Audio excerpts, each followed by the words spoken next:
Lorsqu'arriva le jour de la Pentecôte, ils étaient tous ensemble en un même lieu. Tout à coup, il vint du ciel un bruit comme celui d'un violent coup de vent qui remplit toute la maison où ils étaient assis.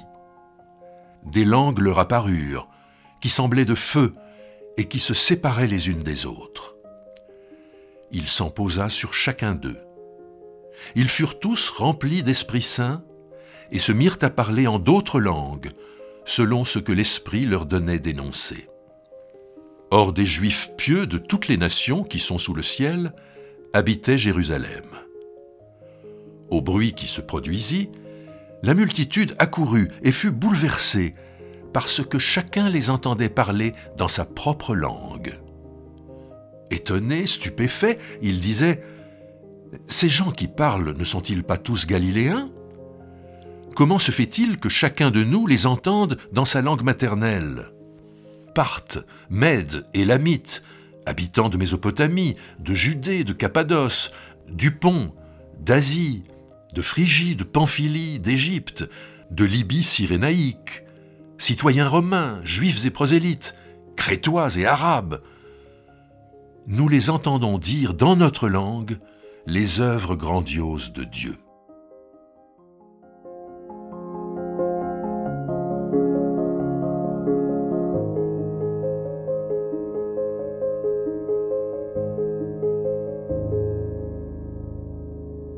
Ce dimanche de Pentecôte a ceci de particulier que le texte principal est celui donc de l'envoi de l'Esprit dans le livre des Actes des Apôtres, et en lecture complémentaire, donc nous avons ce passage de l'Évangile.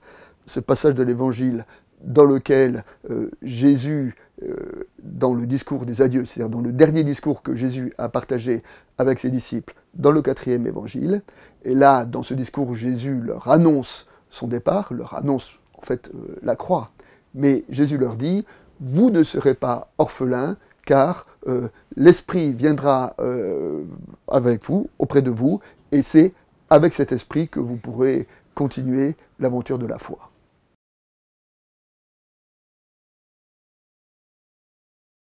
Dans notre texte, il est dit 3 choses à propos de l'Esprit. D'abord, c'est un défenseur pour les disciples. Ensuite, il dit qu'il conduira les disciples dans toute la vérité. Et enfin, il est dit de l'Esprit qui glorifiera le Père. Alors nous pouvons reprendre ces 3 points.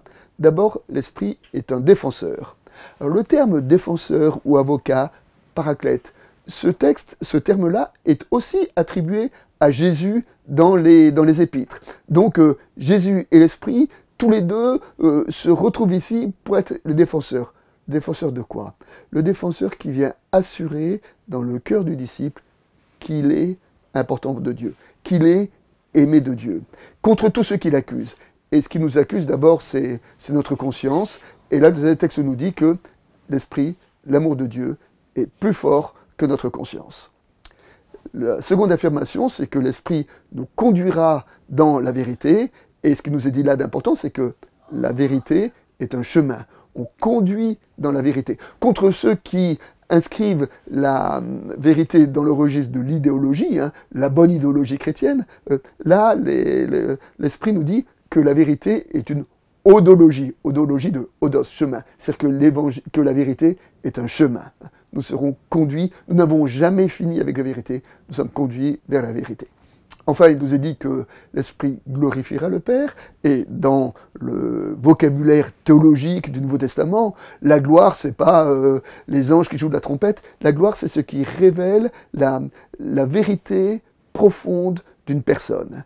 Et bien, quand on dit que l'Esprit glorifiera le Christ, que l'Esprit glorifiera le Père, on nous dit que l'Esprit permettra aux disciples de connaître bien qui est le Christ, qui est le Père.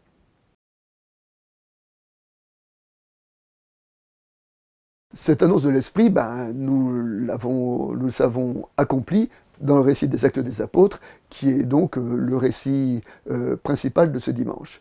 Mais si nous prenons le lien entre la Pentecôte et notre récit, nous devons réinscrire peut-être ce passage de l'Évangile en élargissant un peu notre focale et de dire que dans ce discours de Jésus, il y a un verset qui a dû être particulièrement cruel, qui a dû sonner de façon très très rude aux oreilles des disciples, c'est le verset dans lequel Jésus leur a dit « Il vaut mieux pour vous que je m'en aille ». Et les disciples avaient l'habitude de vivre protégés un petit peu par le Christ ou son autorité ou par sa façon d'être. Et Jésus dit « Non, il est préférable que je m'en aille ». Pourquoi ? Pour que vous deveniez adultes, pour que vous deveniez totalement épanoui dans votre foi, totalement responsable dans votre foi. Eh bien, c'est cela qui commence à partir de la Pentecôte. À partir de la Pentecôte, nous pouvons dire que l'Église est devenue adulte.